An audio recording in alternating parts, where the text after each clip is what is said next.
nós vimos na aula passada, porque nós vamos pegar vários dos conceitos que nós vimos na aula passada e nós vamos utilizar na aula de hoje. Vocês vão ficar craque em conceitos de estatística. Bom, então vamos começar de uma maneira um pouquinho mais interativa, fazer uma revisãozinha do que nós vimos na aula passada. Então, primeiro nós vimos populações e amostras.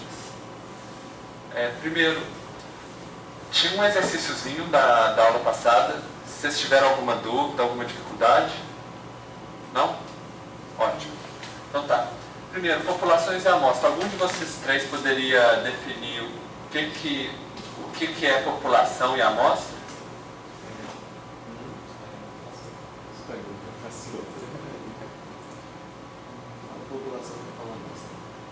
Vocês dois? População e amostra? População e amostra. Bom, População representa... Eu sei que é amostra, mas é engraçado pensar em população. O completo conjunto inteiro que a gente está querendo estudar. População pode ser... Depende do que a gente está selecionando, né? isso. Pode ser uma espécie inteira, ou pode ser uma coisa bem específica. Depende do estudo que a gente está fazendo. Tá certo. E amostra? A amostra é a parcela dessa população que a gente vai utilizar para fazer a nossa pesquisa, porque dependendo do tamanho da população, nem sempre a gente consegue fazer uma pesquisa com todos os indivíduos envolvidos. Então a gente usa a amostra para projetar, vamos dizer assim, as informações de alguns para vários, fazer uma generalização. Exatamente. Então nós vimos algumas medidas de tendência central. A média, a moda e a mediana. Qual é o seu nome? Desculpa. Caio. Caio, você pode definir média, moda e mediana para a gente? A média é um Valor hipotético. É um valor, a soma do todo dividido pelo número de indivíduos. Certo. A moda é o item mais frequente na amostra. Isso. E a mediana é o valor tal que ele está bem no meio, ele divide a amostra em uma quantia igual. Isso, 50% maior. 50%. Exatamente. Bom, e medidas de variabilidade. Alguém pode definir o que é variância e desvio padrão? O desvio padrão é uma medida de quão representativa é a média. Representativa? Seria Dispersivo. de questão de aderência, né? Da média, dos dados da média. Pode pensar por esse ponto de vista. Segundo o livro, ele... Tá certo, tá certo. E como que calcula a variância e desvio padrão? Variância. Dividir o SS pelo número de observações, porque eu não tenho SS é o que, no caso? Aí eu vou botar aqui soma dos erros ao quadrado. Soma dos erros dividido por N menos 1.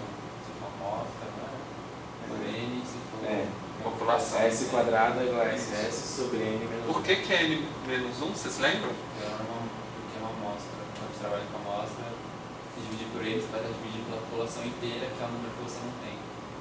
Isso. Então você quer estimar a variância da população pela dispersão dos dados na sua amostra, certo? E N menos 1 ele tem um nome, não tem? O que é o N menos 1? A gente viu na aula passada. Isso daí é contra. Quem quer saber isso é o pessoal do DCT, não sou eu. Vocês não lembram? O que era N menos 1? Essa, na hora que a gente divide, né? A soma do quadrado dos erros dividido por N menos 1. N menos 1 ele tem um nome. Não? Tudo bem, não tem problema. São os graus de liberdade. Certo? Para a média. Outros tipos de modelos mais complexos vai ter outras maneiras de calcular os graus de liberdade, certo? E grau de liberdade é justamente isso, essa maneira de você tentar estimar o que está na amostra para a população, você dá um descontinho. Depois, nessa aula, nós vamos ver outros usos para o grau de liberdade também. Bom, curva normal. Algum de vocês pode definir o que é a curva normal? É a curva que é simétrica, né? Sim. É forma de sino, é simétrica, a média, A média mediana e a moda. e a moda. A moda também fica no mesmo lugar. Isso. Deixa mais coisas. É mais ou menos isso. E, assim, ela é calculada por uma formulação matemática, para simular eventos, assim, diversos eventos que acontecem na nossa vida real, mas que tem mais ou menos essa distribuição. Nós vimos também distribuições de frequência e distribuições de probabilidade. Alguém pode diferenciar qual que é a diferença entre distribuição de frequência e distribuição de probabilidade? A de probabilidade, ela vai variar de 0 a 1. Aham.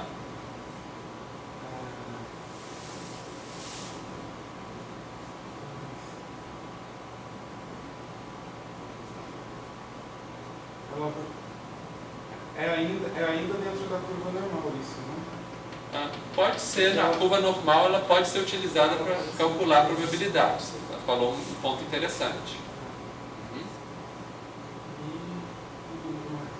É que a distribuição de frequência, você consegue ver quantas vezes um determinado evento ocorreu. Com a distribuição de probabilidade, você vai ver qual a probabilidade daquele evento ocorrer ou não. Um normalmente trabalha o que já aconteceu e a gente usa para prever ou para trabalhar algumas coisas que vão acontecer. Isso, exatamente. E uma distinção importante é que a distribuição de frequência você usa a partir dos dados da sua amostra. A distribuição de probabilidade, você usa uma fórmula matemática, que aí podia ser a normal, igual você falou direitinho, mas podia ser uma outra fórmula matemática para os fenômenos que você quer estudar. Então, se você simula o seu histograma a partir de uma fórmula matemática. E aí, justamente essa ideia, você fala assim, ó, se eu pegar um elemento ao acaso da minha amostra, da minha população, a chance dele ser esse número é essa. Então, a chance dele ser, vocês lembram da pergunta? Ser menor, igual ou menor a esse número é essa. Essa é a ideia. Então, nós vimos também os scores padrão. Alguém pode definir o que é um score padrão? Score Z, né, no caso? Então, nem sempre os dados estão distribuídos de forma normal. Não dá para fazer uma forma de sino. A gente adequa os dados para conseguir usar esse tipo de distribuição. Quase. Na verdade, a gente tinha que lembrar talvez um conceito aqui em cima, que é a curva normal padrão.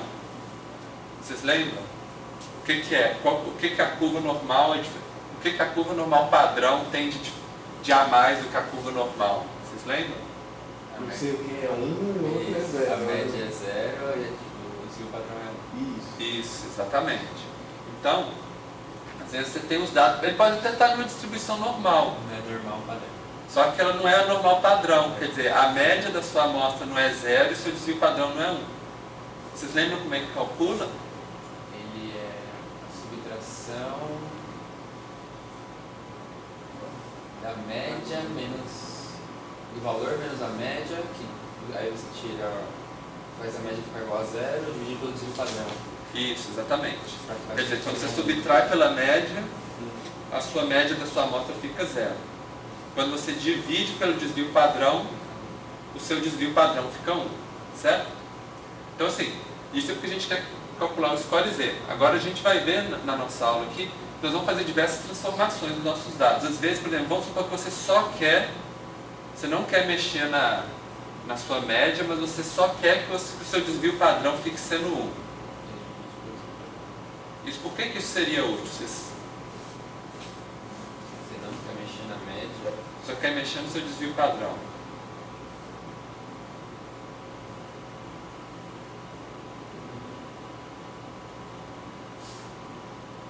Vocês lembram que a gente viu algumas formas de se afastar da curva normal, certos histogramas? A gente viu a simetria, vocês lembram? Está de um lado do histograma, do outro lado. E a outra, qual que é a outra? Achatamento. Kurtósis, achatamento, exatamente.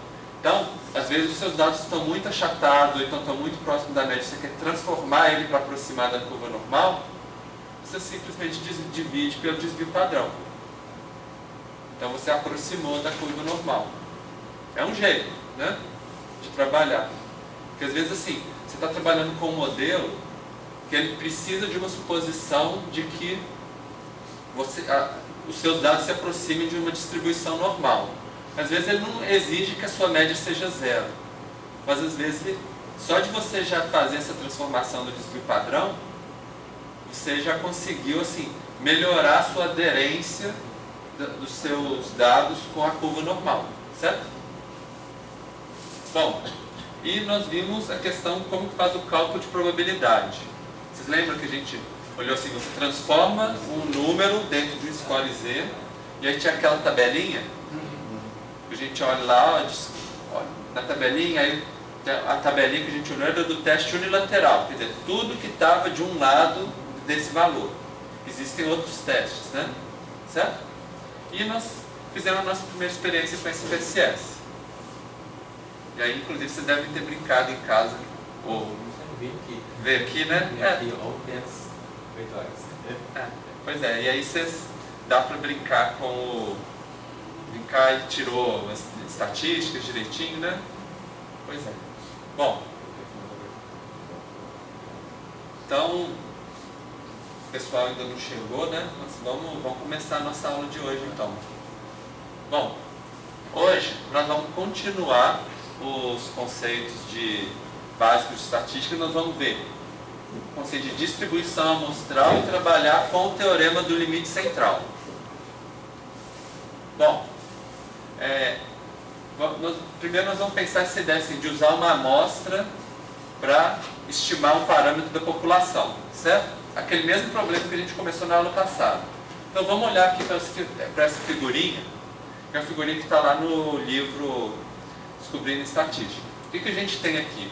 Vamos supor que você fez um experimento, você criou um questionário para avaliar o nível de felicidade das pessoas.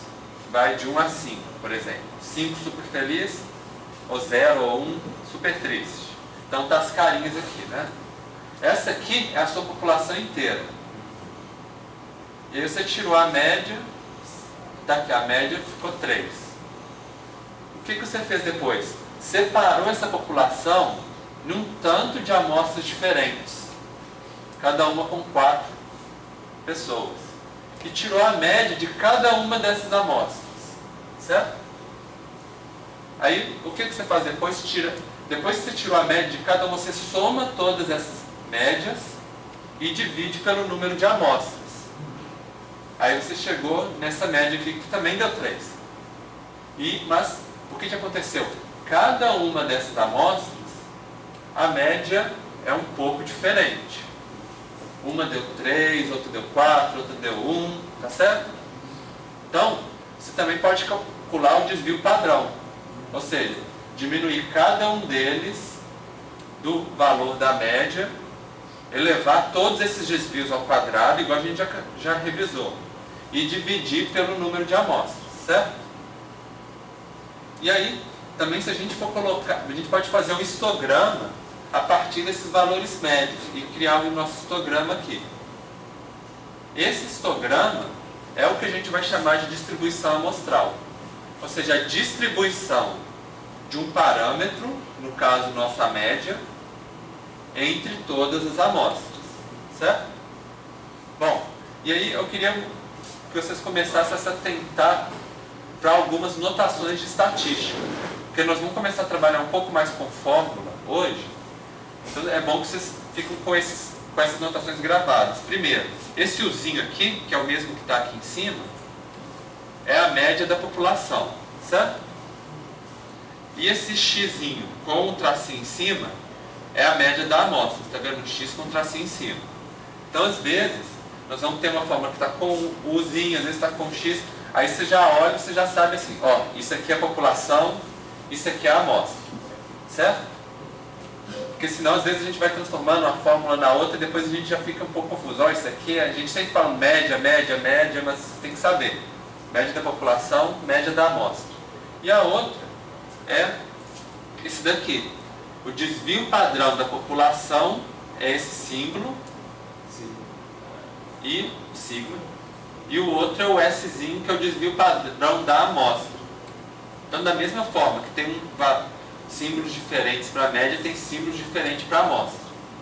Certo? Está conseguindo ver direitinho? Certo. E vocês lembram o que é o sigma ao quadrado? Exatamente. Se você vê o símbolo sigma ao quadrado, é a variância da população. E o S ao quadrado, variância da amostra. Certo?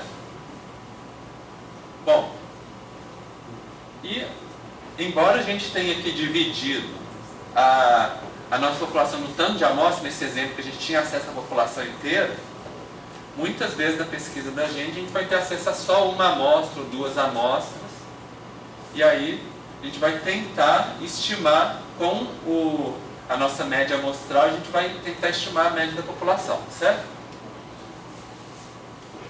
Bom, então a gente já definiu o que é a distribuição amostral. Vocês podem ver que a definição de distribuição de frequência das médias, porque no caso a gente está trabalhando com média aqui, o parâmetro, de todas as amostras de uma mesma população. E é interessante é que ela vai estar centrada, o histograma, na mesma média da população, certo? Se você pegar todas as amostras. E outras coisas também. Primeiro, essa distribuição amostral ela vai se aproximar de uma distribuição normal. Isso é uma característica bem importante, com todas aquelas características que a gente viu.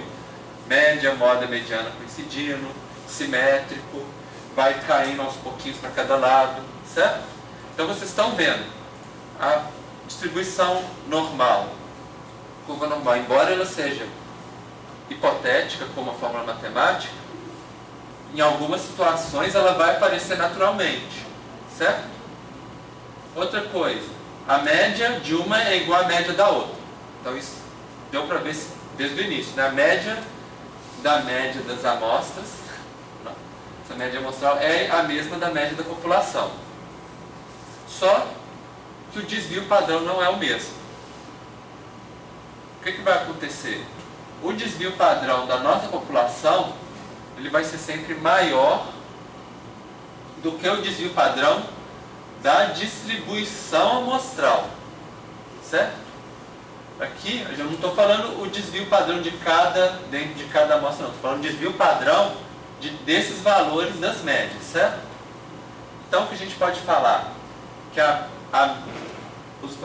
o desvio padrão da distribuição amostral, ele é mais estável, mais aderente à média do que o desvio padrão da população, certo? Bom, e esse desvio padrão da distribuição amostral, ele vai ter um nome específico. A gente vai chamar de erro padrão. Que o símbolo, a notação pode ser essa daqui. Por exemplo, sigma da média amostral, certo? Ou, às vezes, o pessoal coloca ER ou EP também. Então a gente vai ver algumas fórmulas também desse jeito, tá bom? E ele simplesmente é isso, a definição dele. Ele mede a variabilidade entre as médias de diferentes amostras. Não tem erro. Certo? E, bom, o que a gente faz? Se a gente tem todas as amostras, a gente calcula o erro padrão igual a gente calcula um desvio padrão de uma distribuição normal. Mas, às vezes, a gente só tem uma amostra. Aí, como é que a gente vai fazer para calcular o nosso erro padrão a partir de uma amostra só? Tem jeito. O que é? Tem essa formulazinha aqui. A formulazinha ela vai estimar, lógico, né? Não vai calcular com certeza. Mas seguindo essa ideia é o seguinte, você pega o seu desvio padrão. No caso, o ideal é que você tivesse o desvio padrão da população. Como a gente não tem, muitas vezes a gente vai pegar o desvio padrão da nossa amostra. E aí vocês lembram, né? N dividido por N menos 1, né? Para a gente tentar estimar o desvio padrão da população pela amostra. E aí a gente divide pela raiz quadrada de N. N significa o número de elementos da sua amostra. Então, o que a gente pode pensar a partir disso? Quanto maior for o seu desvio padrão da sua amostra, maior vai ser o seu erro padrão, certo? Só que a princípio ele vai ser sempre menor. O que a gente falou, ele está mais aproximado da média, maior aderência. E vai ser, quanto maior for a sua população da sua amostra, menor vai ser o erro padrão. O que isso significa? Se você pega numa sala de 40 alunos e pega uma amostra de 3 alunos para querer calcular, por exemplo, a idade, pega só vocês 3 aqui. O nosso erro padrão vai ser 1, por exemplo. Quer dizer, vai ser a distância. A gente vai calcular o desvio padrão entre vocês, calcular o erro padrão, dividir por raiz quadrada de 3. Se a gente pegasse de 30 pessoas, dos 40, o erro padrão vai ser muito menor. Porque a chance da média dos 30 ser representativo dos 40, está pertinho da média dos 40, é muito maior. Então, assim, é bem intuitivo. Tá bom? Como é que funciona aqui? Bom, e a ideia básica é sempre essa. A gente acha a média da amostra e aí pensa assim, pô, errei de quanto em relação à média da população? Certo? Com esses aqui vocês não vão errar mais a notação do qual que é da amostra e qual que é da população. Bom, então vamos tentar recapitular tudo que a gente viu até agora. Primeiro, a gente está interessado em achar a média da população com base na média da amostra, certo? Segundo, amostras diferentes vão ter valores diferentes. Se eu pego vocês 3, tiro a média da idade, pego outros 3 alunos, tiro a média da idade deles, provavelmente a média não vai bater. E o erro padrão, segundo.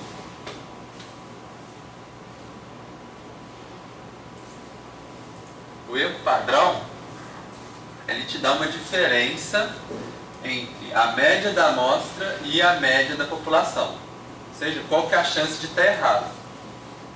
E o erro padrão ele pode ser estimado. Nós vimos uma formulazinha aqui, como que ele é estimado, né? O ideal era trabalhar com o desvio padrão da população, mas aí a gente usa da amostra, que é o que a gente costuma ter.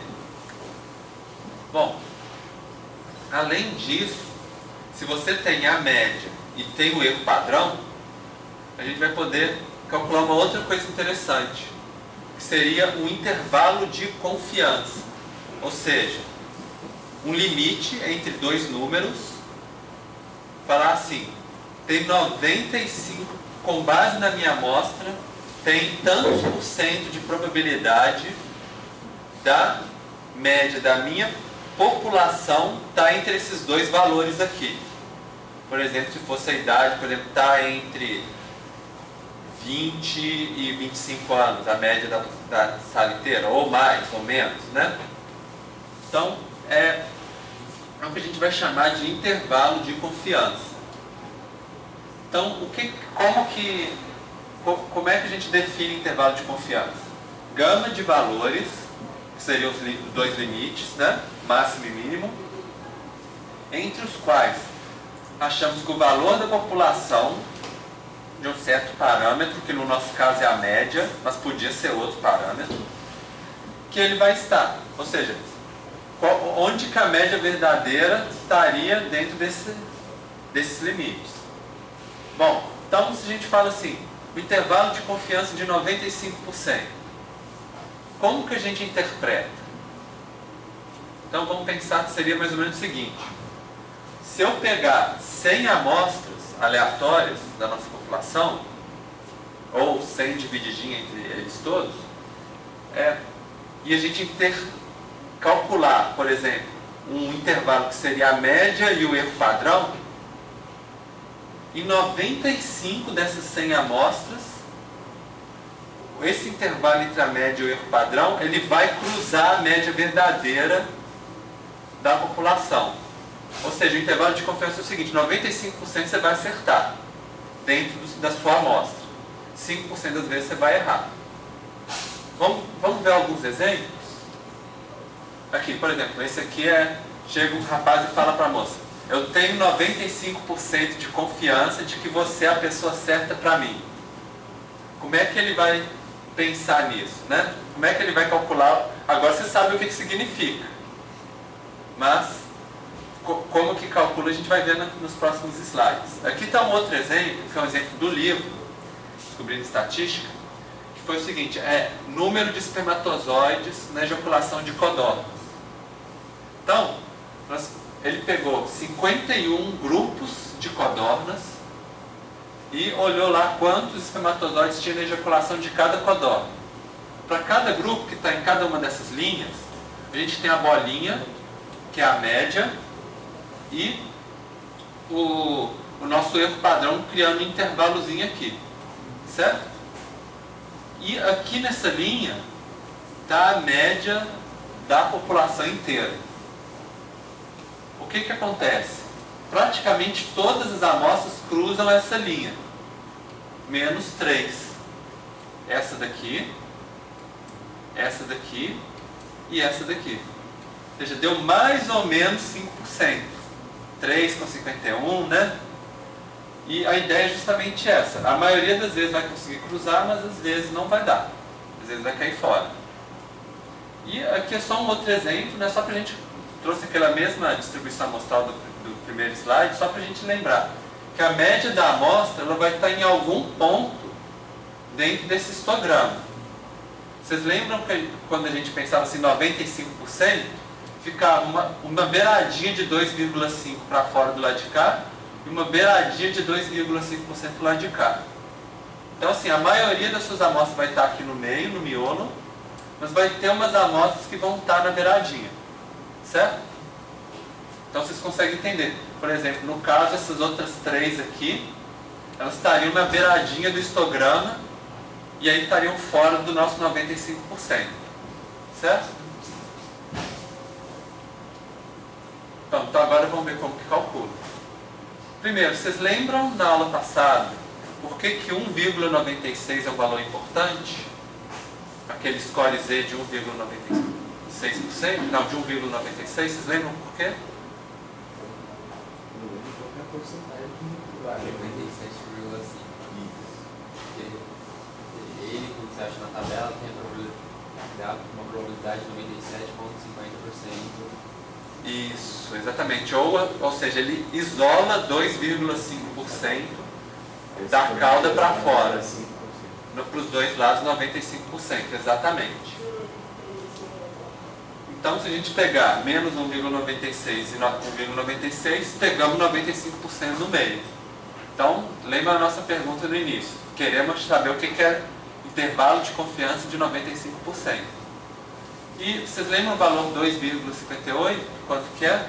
Um era 95, outro era 99,5 e um era 99,9.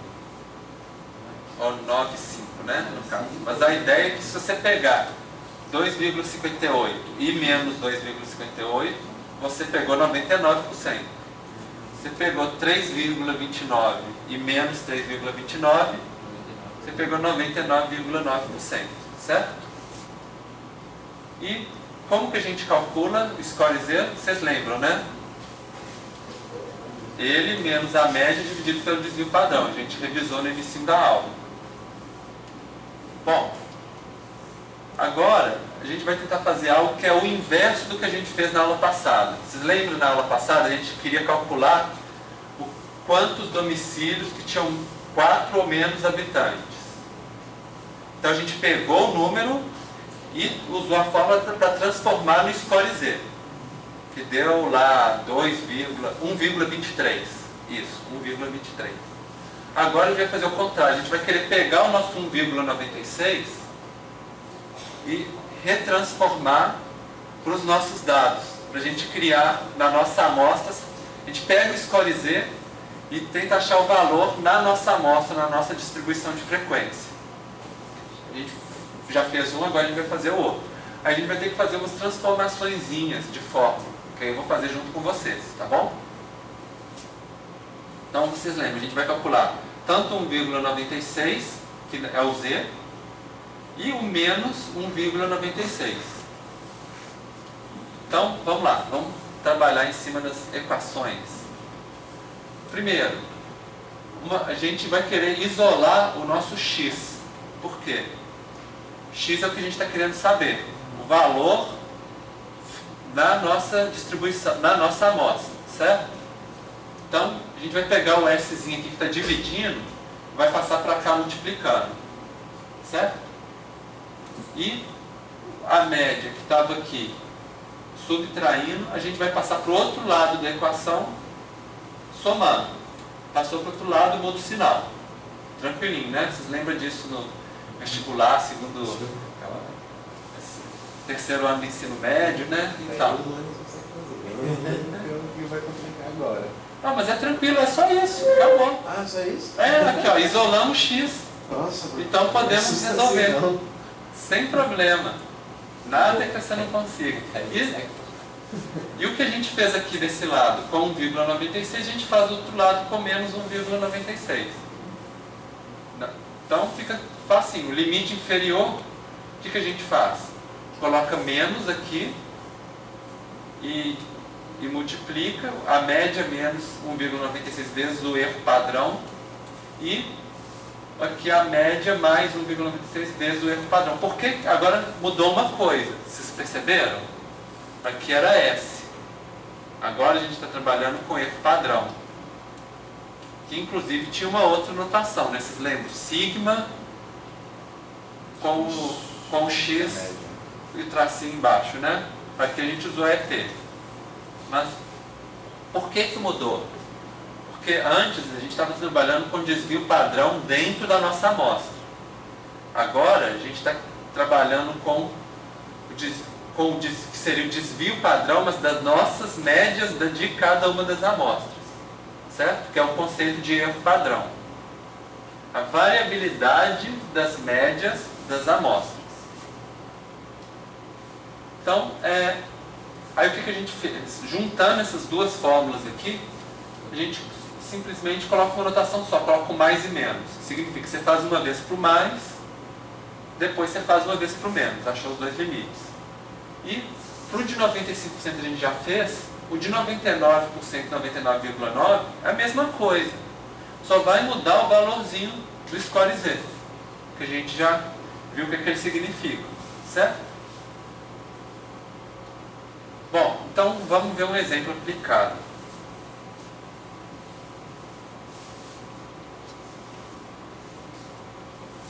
Vamos supor que a gente coletou os dados lá do preço do metro quadrado de cada lote dentro de um bairro.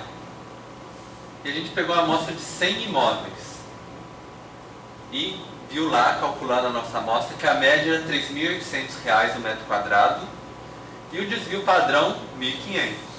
Até que é grande, né, o desvio padrão, se for pensar, mas preço de imóvel tem de tudo quanto é tipo.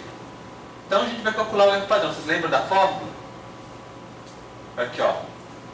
O erro padrão, que agora a gente está com outra notação, não é mais EP, né? O EPzinho, mas essa é a mesma.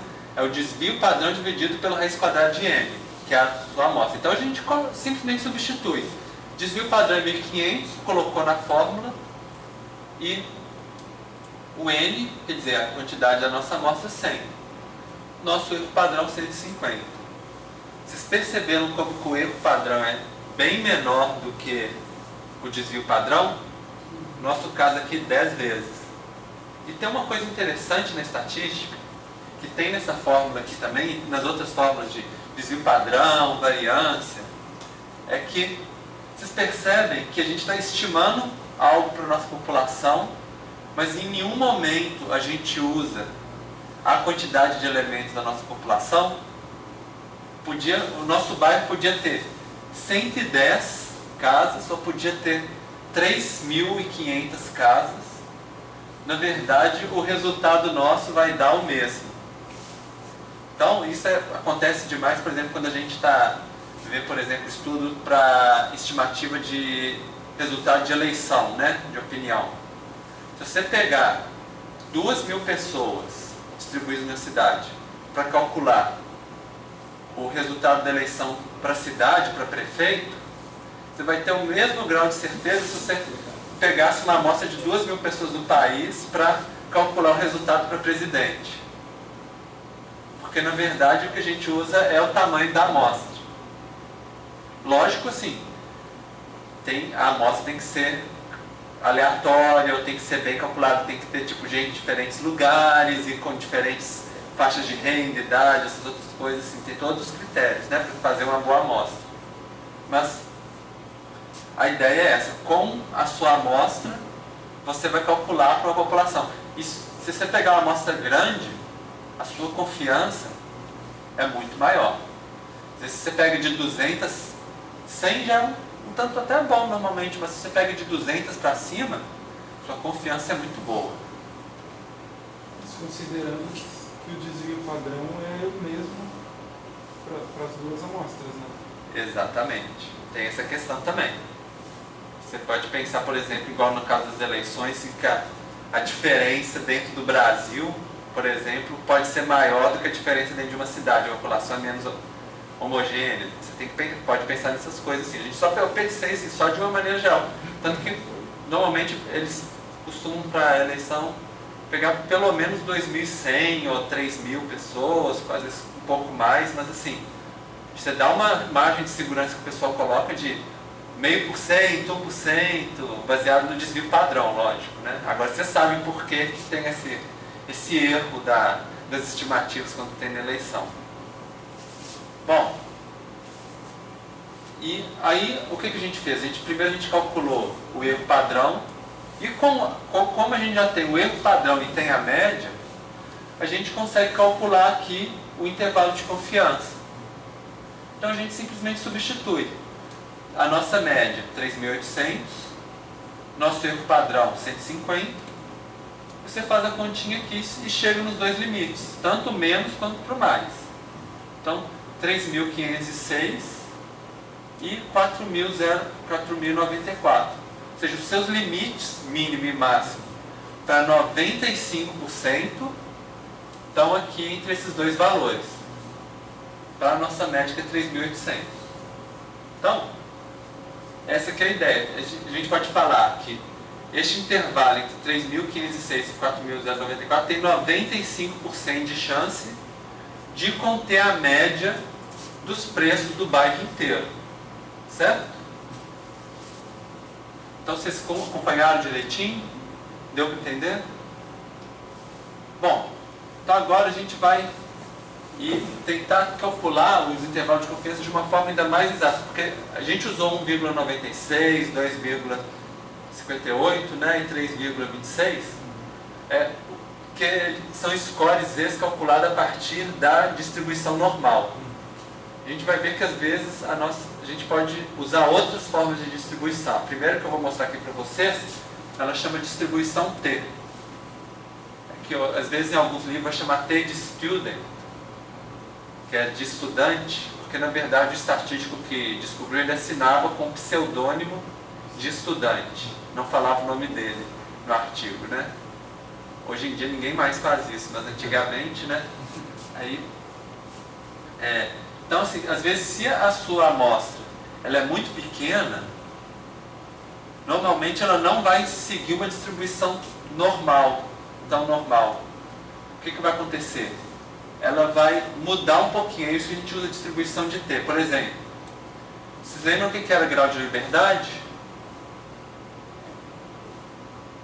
É o ajuste que você faz na amostra. Isso. Para poder representar. Isso, e para a média é N-1, não é isso? Então, para cada grau de liberdade da sua amostra, ou seja, você pega a sua amostra e diminui 1, a curva ela vai ficar um pouquinho diferente, principalmente quando as amostras são pequenas, quando você vai calcular o seu erro amostral, né? Então, por exemplo, aqui, para um grau de liberdade 30, essa aqui, o azul aqui é a distribuição normal. Essa curvinha aqui que está um pouquinho abaixo do azul seria para 30. Essa outra para baixo aqui já é 5. Aí aqui 2 e aqui 1. O que está acontecendo com essa distribuição? Vocês conseguem interpretar? Quando você está diminuindo o tamanho da sua amostra? Exatamente. Porque aquela questão do achatamento da curtose, vocês lembram? Ela está ficando... Vocês lembram que quando ela vai achatando, qual é o nome que a gente usa? Platicúrtica. Que lembra do plato, né? Do Cebolinha falando. Que é, vai achatando ela, né? Vai virando, até virar um prato. Então, ele vai criar... O student, ele criou uma distribuição para cada tamanho da sua amostra, para cada grau de liberdade, né? E na verdade, quando for outros parâmetros, outros modelos, vai calcular de maneira diferente. E essa que é a ideia. Então, assim, se a sua amostra é muito grande, você praticamente pode usar a distribuição normal, que não vai ter diferença nenhuma. Se for pequena, aí vale mais a pena você calcular o seu score a partir da distribuição de student, de T, distribuição T, do que usando a distribuição normal. Aí o seu 95% não vai ser exatamente 1,96. Ele vai mudar um pouquinho.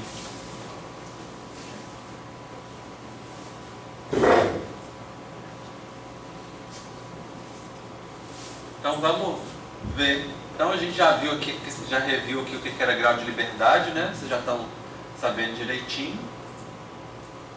E como é que a gente faz? A gente vai substituir o nosso score Z, que era 1,96, pela razão T, que seria um novo valor. Como é que usa?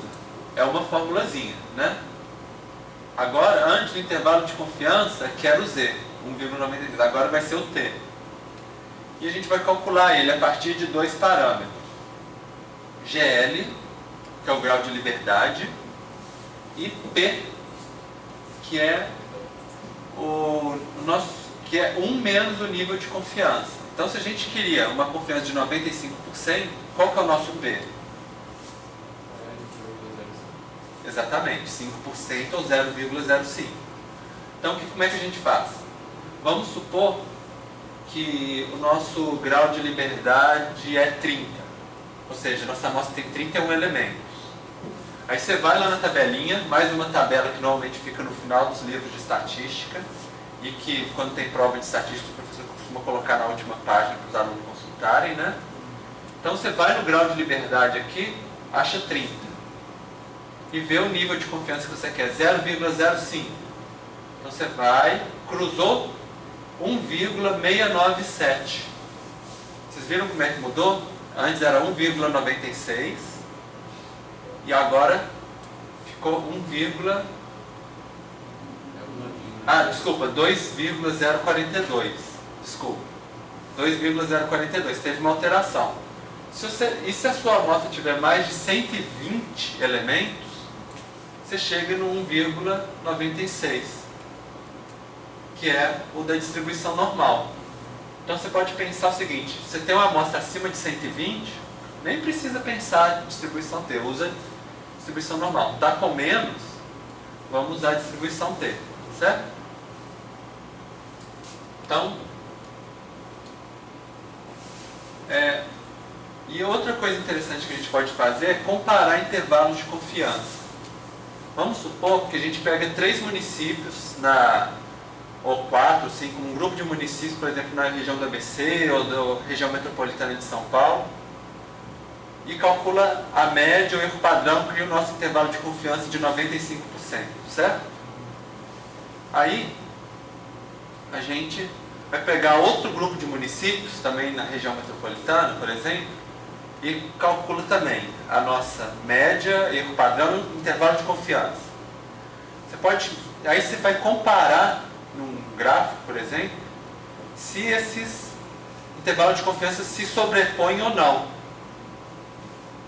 Se eles se sobrepõem, você tem uma chance muito grande de que você fez uma amostra aleatória e de que porque eles são parte de uma mesma população.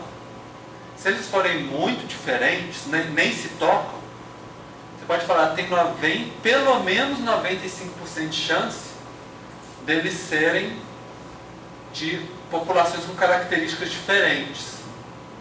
Então, quer dizer, as características deles são tão diferentes que você não poderia falar que eles fazem parte da mesma população. Essa que é a ideia. Então, às vezes, por exemplo, você quer saber se você pode, por exemplo, utilizar o mesmo parâmetro de uma população de uma cidade, um teste que você fez para de uma outra população, você cria um intervalo de confiança das duas, de uma amostra em uma cidade e uma amostra em outra cidade, e vê se elas estão se sobrepondo. Se não tiver, aí você pensa, talvez o meu modelo que valeu para cidade tal, eu vou ter que pensar num outro modelo para outra cidade, porque às vezes outras causas, outros fatores, outras situações estão ocorrendo lá. Certo? Vocês conseguem entender essa ideia de sobreposição de intervalo de confiança? Desculpa que eu não tenho uma figura aqui, mas a ideia é justamente você ver se eles estão batendo um com o outro, certo?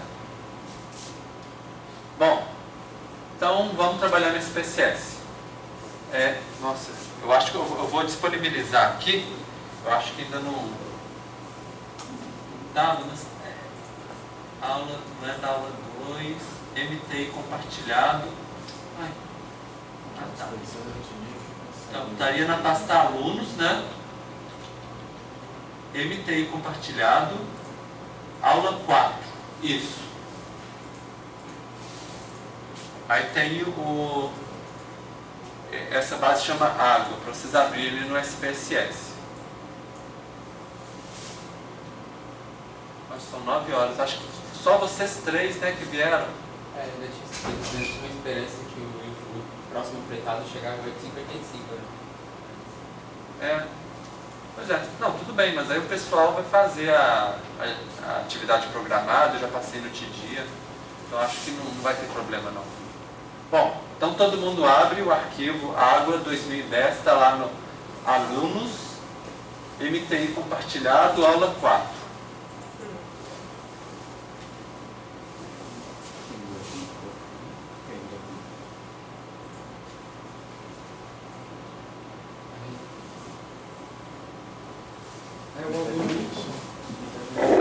Em alguns computadores está assim, né? Aluno Y, exatamente.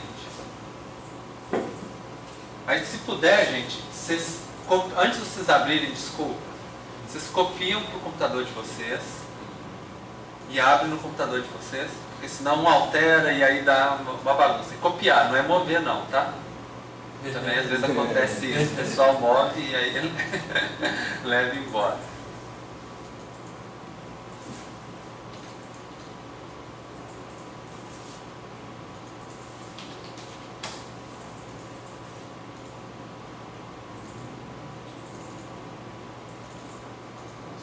Vou usar esse computador, tudo na rastaria.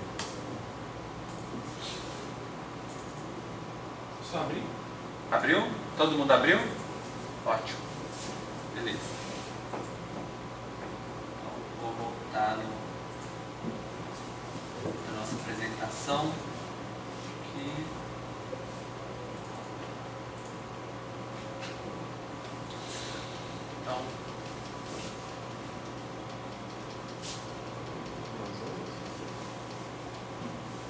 Então, estamos aqui. Primeiro, a gente vai clicar lá em analisar, lá no menu em cima, estatísticas descritivas, explorar. Explorar. Outra vez a gente usou uma outra diferente, era frequência, né? Agora a gente vai usar um outro que chama explorar. Eu nem gosto muito, não tem descritivos, frequência, explorar, tudo gera coisa, quase tudo parecido, mas com um pouquinho de opções diferentes. Podia ser um só, né? Mas aí às vezes assim, eu quero um histograma com a curva normal. Num dá, no outro não dá, e aí a gente tem que... Então, mas a gente vai aprendendo cada um deles, depois eles vão ficar na prática, vai ser quase automático. Bom, e aí vocês vão selecionar uma variável que chama consumo de água da população total. Tem 2 de consumo de água. um população atendida e outro população total. Vocês vão selecionar a população total, que é a AG020. Certo? E vocês vão clicar em estatísticas, no botãozinho, e marcar lá descritivas, intervalo de confiança para a média, 95%. Inclusive, acho que já é padrão. Só para vocês conferirem se está lá marcadinho. Certo? Descritiva, eu vou continuar e não aparece nada. Lembrei, estatísticas descritivas, explorar. Não, só tem 2. Ué. Não aparece. Não aparece a opção, tipo, eu coloquei, cliquei em descritivas, cliquei em continuar, mas ele não mostra nada sobre o intervalo de confiança. Hã? Não? Eu deveria, mas eu poderia estar em ABD, Não, mas vamos é lá. diferente. Você abriu o PSPP, e não o SPSS. Olha só. Então, você também? Então vamos lá, gente. Vamos fechar, vamos abrir o SPSS. Aula passada eu mostrei os slides no PSPP. É que o SPSS está como arquivo, como programa padrão para abrir. PSPP, exatamente. Abre o SPSS e só joga o arquivo dele. Mais fácil. Pode colocar isso como Bom, tá, às vezes, PSPP como padrão, né? às vezes a pessoa é fã do PSPP, né? Então, Há controvérsias.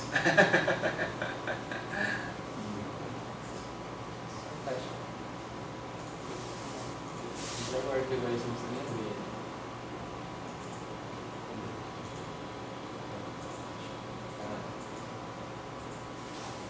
certo? Agora Todo mundo abriu então? analisar. Analisar. Isso. Estatísticas descritivas, explorar. Escolhe a variável, consumo de água da população total, o AG020, né? Algumas vezes aparece assim, consumo 1 também. E aí, clique em estatísticas, vê lá, confere se está estatísticas descritivas 95%. E aí, vai continuar e ok.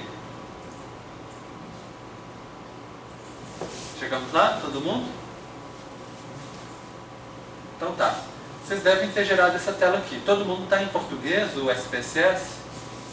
Porque eu comecei fazendo as aulas em inglês e depois eu vi que estava todo mundo em português. Eu pensei, vamos passar os slides para português. Dá um pouquinho de trabalho, mas acho que ajuda. Porque o pessoal estava vendo uma coisa, aí olhava na tela, estava outra. É bom que o pessoal treine inglês, o pessoal tem preguiça. Mas teve um problema que era sequência e string, que na verdade era relacionado a texto. Na aula passada, né, que você cria as variáveis, que aí às vezes dá um pouco de confusão. Bom, então o que nós temos? Na estatística descritiva, no resumo, a gente vai ter uma média 24,76 para o Brasil inteiro e um erro padrão 0,24732. Se vocês tem uma tabela um pouco antes,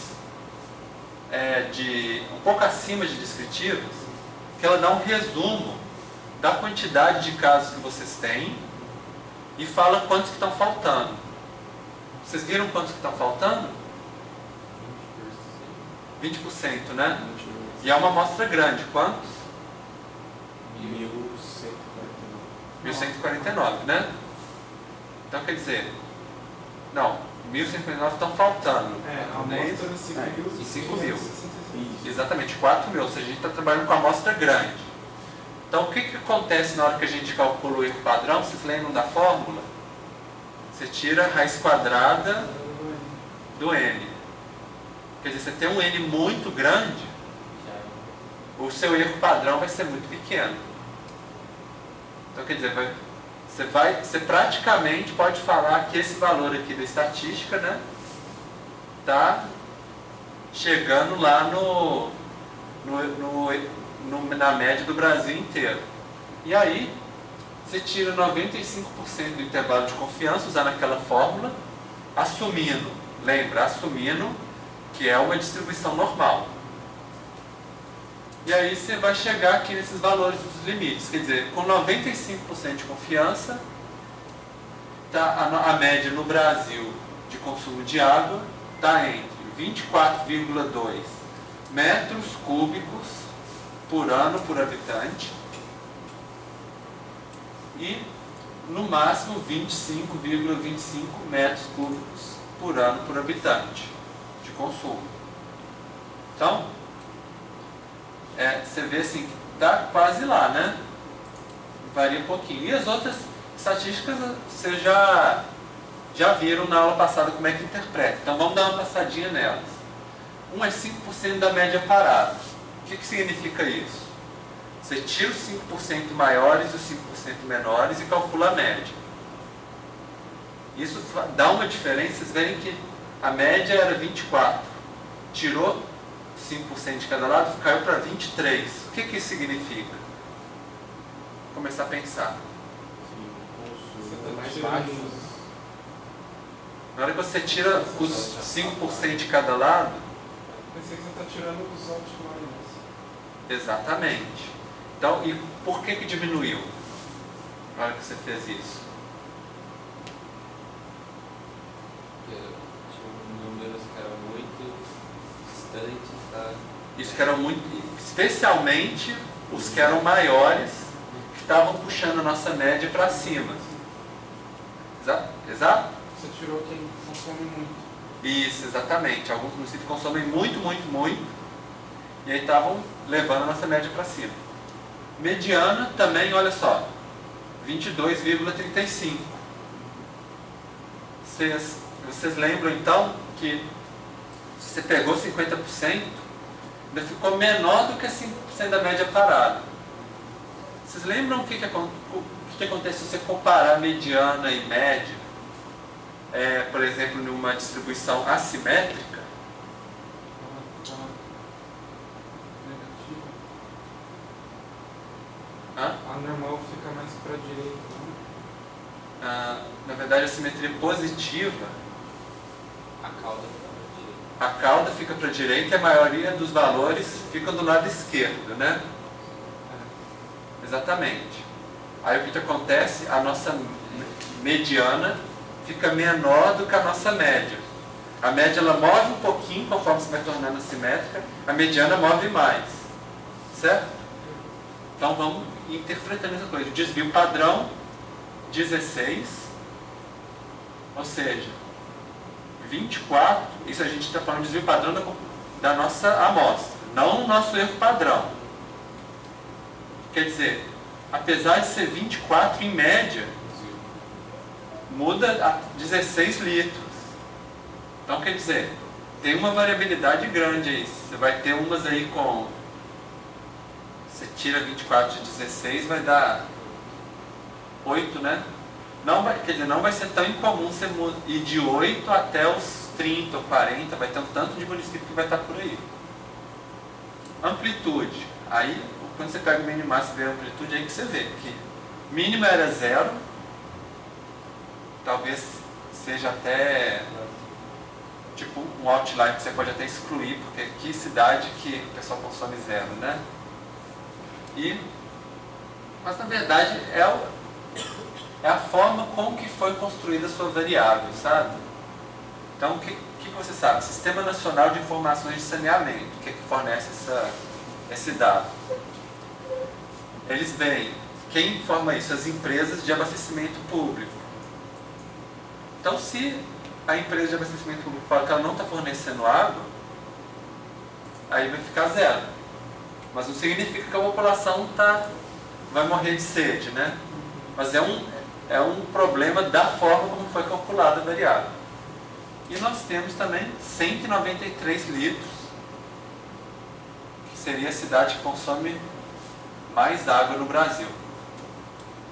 E aí, esse aqui a gente vai ver depois. Mas assimetria, lembra que a gente falou assimetria positiva? Simetria positiva significa que os dados estão concentrados do lado esquerdo e a cauda vai alongando para o lado direito. E uma curtose de 7,097. O que isso significa?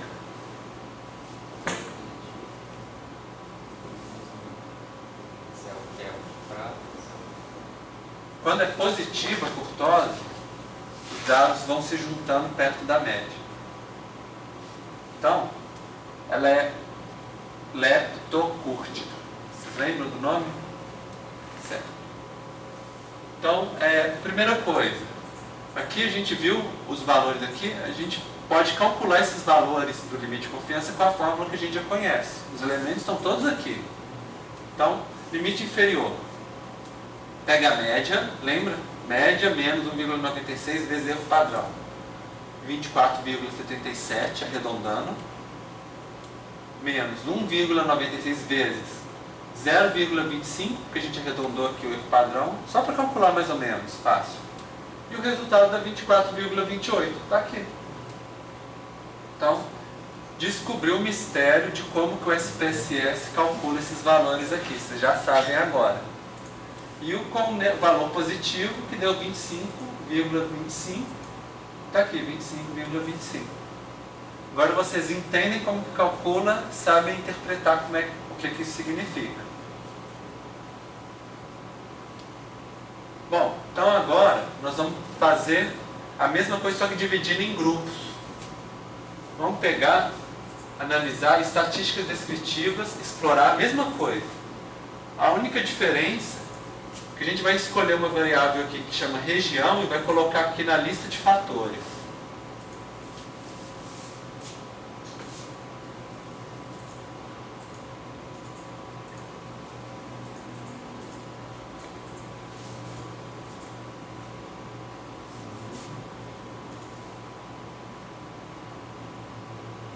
Certo?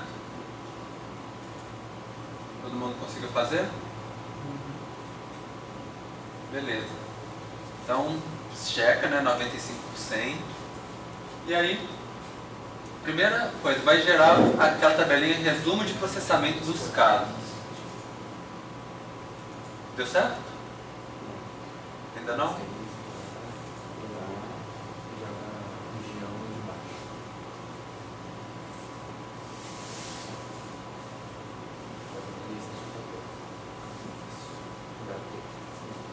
Certo?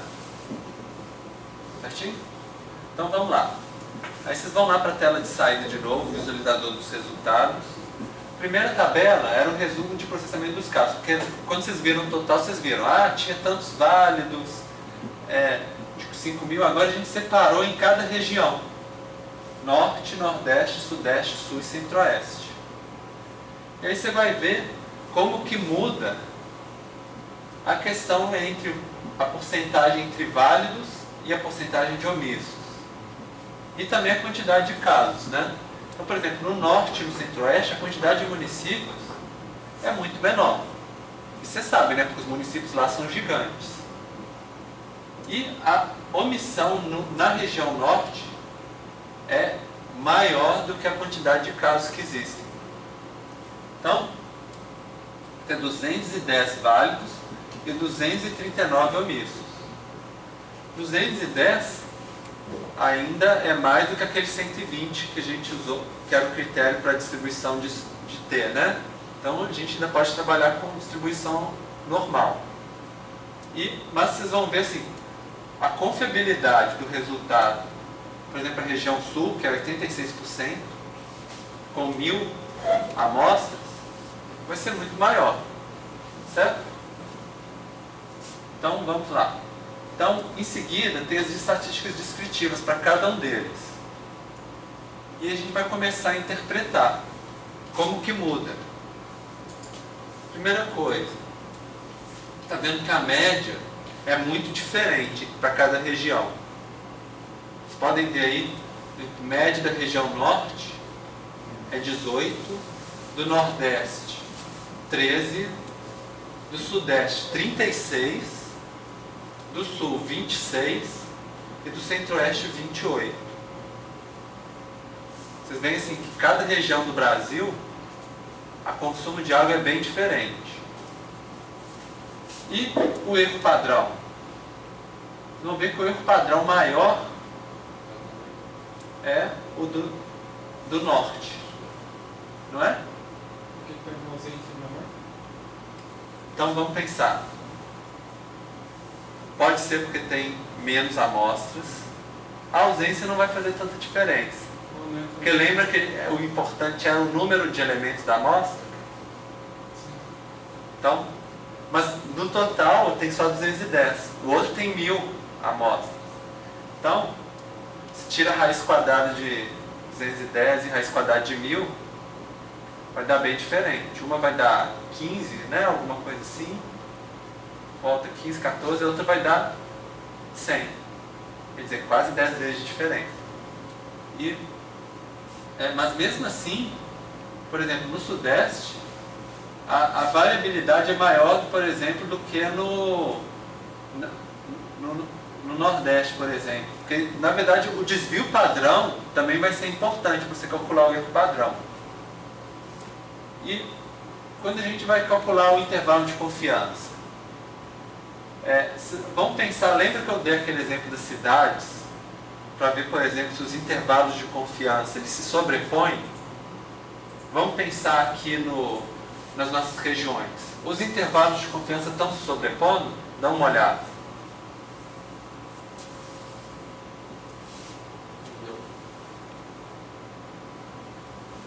Nunca? Em nenhum caso?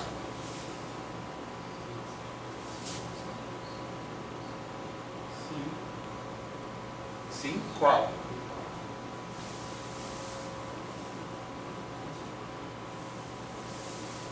Por exemplo, se você pega o limite inferior do norte, Norte. 16. ele vai variar de 2 a 18, certo? 16 a 19. Região norte. 95% de intervalo de confiança. Exatamente. Então o que a gente pode pensar a partir disso? São situações diferenciadas, isso é uma coisa. Então se você pegasse uma amostra desses grupos, de uma dessas regiões e quisesse estimar para o Brasil inteiro, vocês acham que seria uma boa ideia?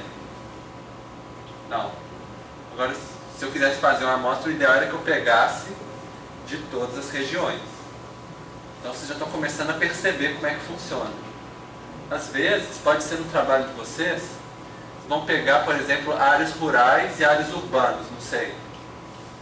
Às vezes, se você fizer uma análise separada de área urbana para área rural, ou então de dividir, por exemplo, os mais pobres, menos pobres, ou qualquer coisa que possa ter uma grande diferenciação, ou então de área, né? Quem está no norte, quem está no sul, alguma coisa assim, igual a gente fez aqui, é interessante para vocês verem se os seus dados eles mudam demais ou não. Porque às vezes pode até ser uma dica, por exemplo, para você restringir, então vou trabalhar só com área urbana, vou trabalhar só com área rural, ou vou trabalhar só com municípios, certos tipos de município, alguma coisa assim, ou só de um estado, não do Brasil inteiro, alguma coisa, porque o que acontece? Às vezes você está querendo o seu modelo explicar uma certa coisa e essa explicação ocorre de forma diferente entre os grupos. Então é interessante. Mas depois a gente vai ver também que a gente pode trabalhar isso de outras formas, por exemplo, regressão espacial também, que leva em consideração essas diferenças também. Bom, e os outros parâmetros a gente também pode olhar. Então, por exemplo, o desvio padrão, a gente pode ver, no norte é 147, no nordeste 80, no sudeste é 16, quer dizer, nem é tão grande, é quase o mesmo que para o Brasil, né? No sul é 15, também mais ou menos uma coisa. No centro-oeste é 11, quer dizer, menor ainda, mas se você pegar no norte e no nordeste, o desvio padrão é muito grande. Certo? E isso vai afetar, no caso, o erro padrão, com certeza. Principalmente na região norte.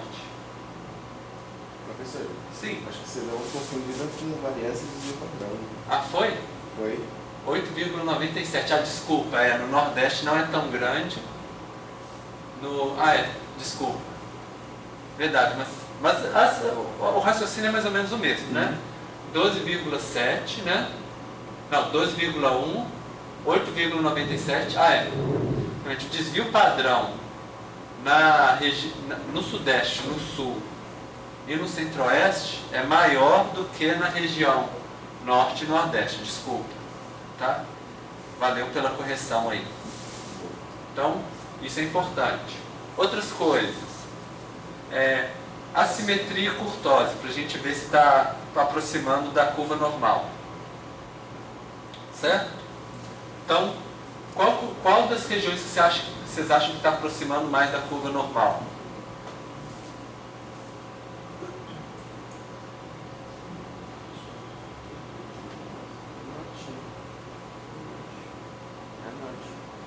Norte, exatamente. Vocês perceberam que ela também é a única que a curtose é negativa, né? Que ela é mais achatada um pouquinho, porque o desvio padrão também é um pouquinho maior também. Mas mais ou menos essa que é a ideia. E a assimetria, ela mostra também que algumas vão ter uma distribuição muito mais positiva e na região norte nem tanto, né? As outras regiões vai ter uma assimetria de 2, de 1,3. Depois a gente vai explorar isso com mais detalhe. Como que foi o raciocínio para ver qual se aproximava mais da curva normal? Você tem que ver qual que a assimetria e a curtose estão mais próximos de zero. Se a assimetria for zero e a curtose for zero, então é distribuição praticamente normal. Agora, se for diferente, aí pode ser assimetria positiva, negativa, curtose pode ser mais leptocúrtica ou mais platicúrtica, né? Certo? Então tá. Bom, e aí essa questão da assimetria positiva vai se refletir na relação entre média e mediana de todas as regiões. Então você vê, por exemplo, a média no Sudeste é 36, a mediana é 34. Isso mesmo, né? Então a média no Sul é 26, a mediana é 24. Ou seja, elas têm uma assimetria positiva, os valores estão mais concentrados de um lado do histograma, a média caminha mais para esse lado. A mediana, né, caminha mais para esse lado do que a média. Já na região norte, que a assimetria é muito pequena, a mediana e a média deu quase a mesma